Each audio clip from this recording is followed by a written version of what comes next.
Hello friends, कैसे हैं आप सब। भूलने वाली सभी बातें याद हैं, इसीलिए तो ज़िंदगी में विवाद है। भूलने वाली सभी बातें याद हैं, इसीलिए तो ज़िंदगी में विवाद है। तो कैसे हैं आप सब लोग। Himalayan girl money is back with yet one more vlog for you all and for my self also. तो आज का जो व्लॉग है शुरू करते हैं और बताते हैं आपको दो बौद्ध भिक्षुकों की छोटी सी कहानी। दो बौद्ध भिक्षुक, two cents from the Buddhism. तो गौतम बुद्ध, बहुत पुरानी बात है, गौतम बुद्ध के दो भिक्षुक थे। उनके मठ थे जंगलों में, और जंगल शहर से कुछ दूर था।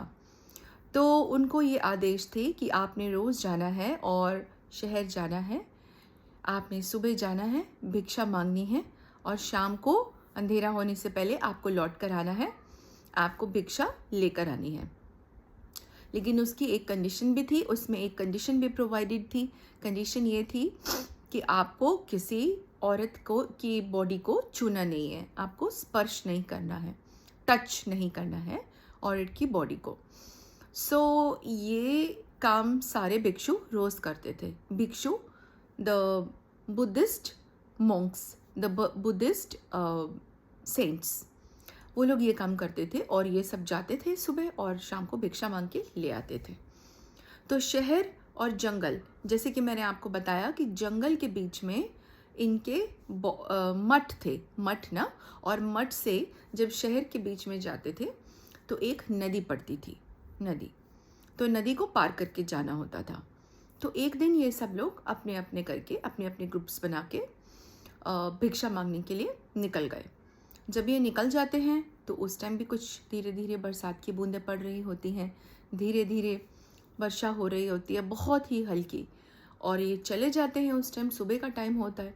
जब ये लौट रहे होते हैं उस टाइम भी कुछ बरसात हो रही होती है, बूंदाबांदी चल रही होती है। सुबह से जो बूंदाबांदी बारिश लगी थी वो रुकी नहीं होती है, तो हल्की हल्की बरसात चल रही होती है। तो रास्ते में जो नदी आती है वो नदी उफान में थी, उसमें पानी बहुत ज़्यादा तेज़ था, नदी उफान में थी। तो जैसे ही दो भिक्षु इकट्ठे होते हैं, जैसे ही ये दो भिक्षु रिवर क्रॉस करने लगते हैं, नदी पार करने लगते हैं, तो उनको एक आवाज़ आती है। आवाज़ किसको आती है? दोनों भिक्षुओं को।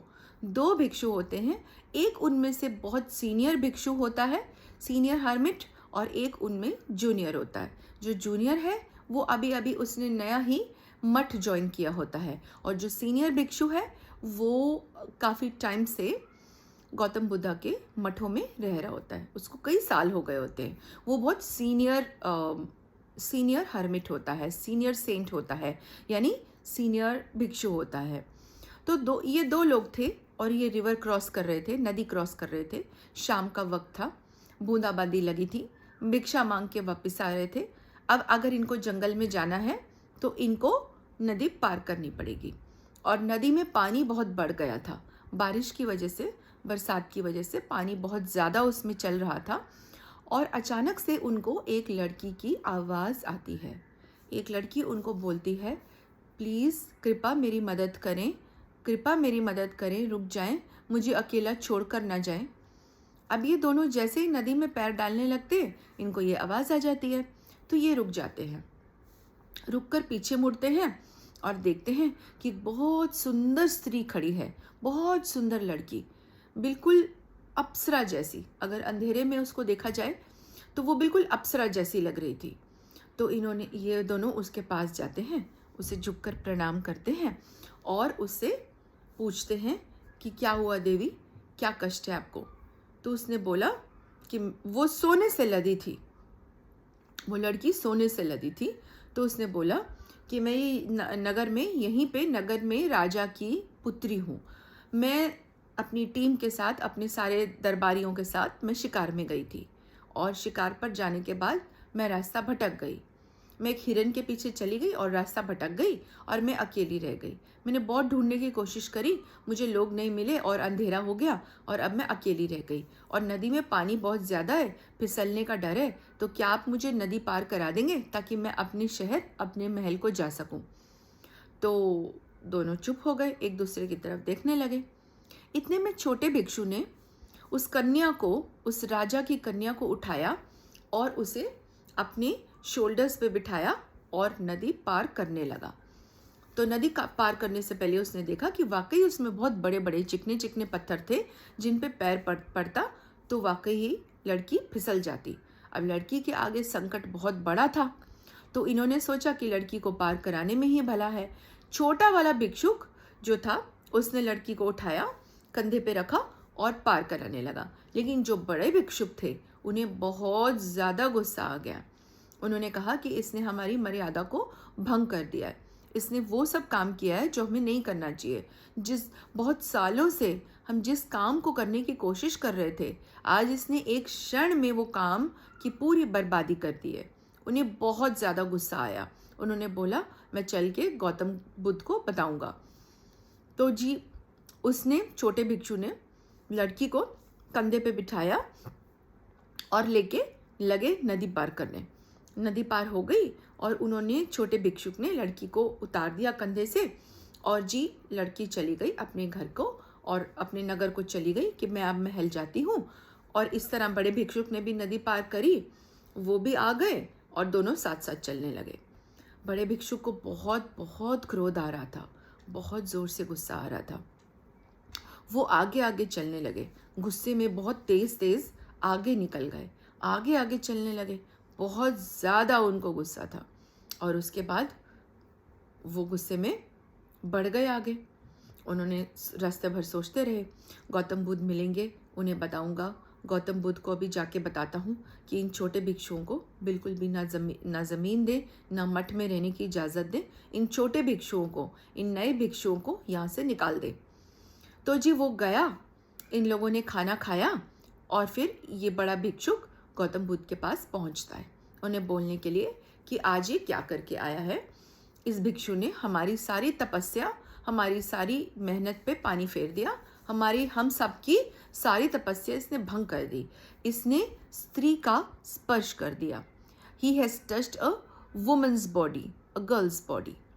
सो ये जाते हैं और गौतम बुद्ध को शिकायत करते हैं और गौतम बुद्ध इनको बुलवा देते हैं कि आप छोटे भिक्षु को बुला के लाइए। छोटा भिक्षु आया, गौतम बुद्ध पूछते हैं कि क्या ये जो कह रहे हैं बड़े वाले भिक्षु, क्या ये बात सच है? क्या तुमने नारी के बदन को स्पर्श किया? क्या तुमने किसी नारी को अपने कंधे पर बिठाकर नदी पार कराई? तो जी छोटा भिक्षु बोलता है, क्या? कौन सी नारी? हाँ, मैंने एक नारी को शाम को अपने कंधे पे बिठा के नदी पार कराई थी। तो उन्होंने बोला कि मैं तो ये बात को भूल गया, मैं तो उसको नदी पार करा के वहीं छोड़ कर आ गया था। लेकिन ये जो बड़े वाले भिक्षु हैं, ये उस नारी को अभी तक अपने कंधे पे लादे हुए हैं। और ये बात सुनते ही गौतम बुद्ध मन मन मुस्कुराने लगे। तो हमें इससे ये सीख मिलती है कि बहुत, जैसे कि मैंने पहले कहा कि भूलने वाली सभी बातें हैं याद, तभी तो जिंदगी में है विवाद। तो छोटे भिक्षु ने कहा कि वो मेरे लिए पास्ट की बात हो गई, उसको तो मैं छोड़कर भी आ गया, मैंने उसको स्पर्श भी किया, उसको मैं छोड़कर आ गया। इन्होंने उसको स्पर्श भी नहीं किया, इन्होंने फिर भी उसको अपने दिमाग में सवार किया हुआ है, इन्होंने फिर भी उसको अपने दिमाग में लादा हुआ है। तो देखिए आप, कौन तपस्या भंग कर रहा है, कौन तपस्या के रास्ते में कैसे विचारों को लाकर अपनी साधना भंग कर रहा है। तो यही आज का मैसेज है हम सब के लिए कि पुरानी बातों में जो लोग जीते हैं, हम लोग जीते हैं, हम अपनी हेल्थ, अपनी खुशियाँ, अपनी हर चीज़ को आधा कर देते हैं, अपने सुख चैन को कम कर देते हैं, अपने लाइफ को कम कर देते हैं, अपने लाइफ के जॉय को कम कर देते हैं। तो हम सबको पास्ट में नहीं जीना है, हम सबको अपने फ्यूचर को हैप्पी बनाने के लिए अपने प्रेजेंट को अपनाना पड़ेगा, एम्ब्रेस करना पड़ेगा। सो let us not cling to the past. Let's leave all past. If we all want to stay happy, healthy, let's forget the past and cling on to the present. And since there is no future, the future ultimately अच्छा बनेगा। अगर हम अपने past को छोड़ देंगे तो हमारा फ्यूचर अल्टीमेटली ही अच्छा बनेगा। तो आज का यही मैसेज था। मैं आप सबको मैसेज देती हूँ, वीडियो अच्छा लगा हो तो लाइक शेयर ज़रूर करिएगा, कमेंट भी ज़रूर करिएगा, और अगर अभी तक सब्सक्राइब नहीं किया तो सब्सक्राइब और बेल आइकॉन दबा दीजिए। Thank you very much.